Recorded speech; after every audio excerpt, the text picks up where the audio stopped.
ಭಕ್ತರ ಸಂಭ್ರಮಾಚರಣೆ ಮುಗಿಲು ಮುಡ್ತಾ ಇದೆ. ಶ್ವೇತಾ, ಪ್ರಾಣ ಪ್ರತಿಷ್ಠಾಪನೆ ಸಮಯ ಹತ್ರ ಬರ್ತಾ ಬರ್ತಾ ಬರ್ತಾ ಜನರಲ್ಲಿ ಉತ್ಸಾಹ ಜಾಸ್ತಿ ಆಗ್ತಾ ಇದೆ. ಪ್ರಾಣ ಪ್ರತಿಷ್ಠಾಪನೆ ನಾವು ಕಣ್ತುಂಬಿಕೊಳ್ಬೇಕು ಅಂತ ಕಾಯ್ತಿದ್ದಾರೆ.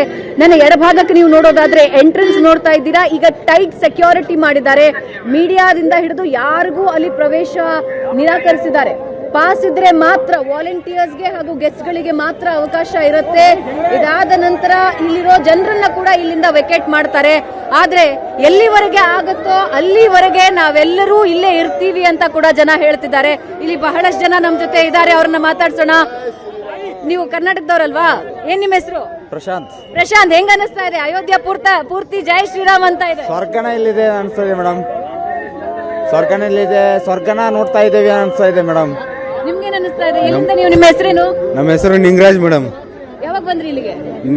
ಬೆಳಗ್ಗೆ ಮಾರ್ನಿಂಗ್ 4 ಗಂಟೆಗೆ ಬಂದಿದ್ವಿ ಮೇಡಮ್. ನೋಡ್ತಾ ಇದ್ರೆ ಎಲ್ಲಂದ್ರಲ್ಲಿ ಜನ ಇದ್ದಾರೆ. ಎಲ್ಲರೂ ಹೇಳ್ತಾ ಇರೋದೇನು? ನೀವು ಜೈ ಶ್ರೀರಾಮ್ ಜೈ ಶ್ರೀರಾಮ್ ಅಂತ ಹೇಳ್ತಿದ್ದಾರೆ. ಅಯೋಧ್ಯೆ ಇದೆ ಫಸ್ಟ್ ಟೈಮ್ ಬರ್ತೀವಿ? ಇದೇ ಫಸ್ಟ್ ಟೈಮ್.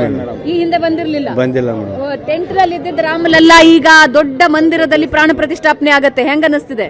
ತುಂಬಾ ಖುಷಿ ಆಗ್ತಿದೆ ಮೇಡಮ್. भाई साहब कैसा लग रहा है आपको? बहुत अच्छा लग रहा है. बरसों का ख्वाहिश आज पूरा हो रहा है. 500 साल प्राण प्रतिष्ठापन हो रहा है. 500 साल के बाद ये मौका मिल रहा है. बहुत अच्छा लग रहा है. बहुत सालों से लल्ला टेंट में थे, मंदिर नहीं था, मंदिर बनने नहीं दे रहे थे. महल में आ गए हैं ना, अब मंदिर नहीं महल में. हम लोग रखे थे उतना ही है. ಟೆಂಟ್ ಇರ್ಲಿಲ್ಲ, ಅದು ಭಗವಂತ ದೇವರು. ನಾವು ಯಾವಾಗ್ಲೂ ಅದಕ್ಕೆ ಗೌರವ ಕೊಡೋದನ್ನ ಫಸ್ಟ್ ಕಲಿಬೇಕು. ಅದನ್ನ ಬಿಟ್ಟು ಸ್ವಾಮಿಗೆ ನಾವೇ ಅದನ್ನ ಇದನ್ನ ಅಂತ ಅಂದ್ರೆ ಅದಕ್ಕೆ ಅದಲ್ಲ. ಅದಕ್ಕೆ ಆಗಿರೋದು ಒಂದು ಸ್ಥಾನ ಇದೆ. ನೀವು ಹೇಳೋದಕ್ಕಿಂತ ಮೊದಲೇ ಯೋಚನೆ ಮಾಡಬೇಕು. ಇನ್ನೊಂದು ವಿಷಯ ಹೇಳ್ಬೇಕಾದ್ರೆ, ಪ್ರಾಣ ಪ್ರತಿಷ್ಠಾಪನೆಗೆ ಮುಂಚೆ 75 ವರ್ಷಗಳ ಕಾಲ ಟೆಂಟ್ ನಲ್ಲಿ ಇಟ್ಟಿದ್ರು. ಇವತ್ತು ರಾಮ ಮಂದಿರ ನಿರ್ಮಾಣ ಆಗಿದೆ, ಪ್ರಾಣ ಪ್ರತಿಷ್ಠಾಪನೆ ಆಗ್ತಾ ಇದೆ. ಇನ್ಮೇಲೆ ರಾಮ ಮಂದಿರದಲ್ಲಿ ನೀವು ನೋಡಬಹುದು. ಹೆಂಗನ್ನಿಸ್ತಿದೆ ನಿಮ್ಗೆ? ತುಂಬಾ ಖುಷಿ ಆಗ್ತಾ ಇದೆ. ನಾವು ಕರ್ನಾಟಕದವ್ರೆ, ಸೊರಬದವರು ಹಾಗೂ ತೆಕ್ಕೂರು ಗ್ರಾಮದವರು. ಆದ್ರೆ ಬಹಳ ಖುಷಿ ಆಗ್ತಾ ಇದೆ, ಬಹಳ ಉತ್ಸಾಹ ಇದೆ. ಇದು ನಾವು ಸದುಪಯೋಗ ಪಡ್ಕೋಬೇಕು. ನಮ್ಮ ಈ ಪೀಳಿಗೆಗೆ ಬಹಳ ಒಂದು ಉತ್ಸಾಹವಾಗಿ ಸಿಕ್ಕಿರತಕ್ಕಂತ ಪುಣ್ಯ ಇದು. मोदी है तो मुमकिन है. जय श्री राम. श्री राम. हम आए बिहार से, सीतामढ़ी जिला से. गांव पड़ता है बहुरार, थाना नानपुर, जिला से.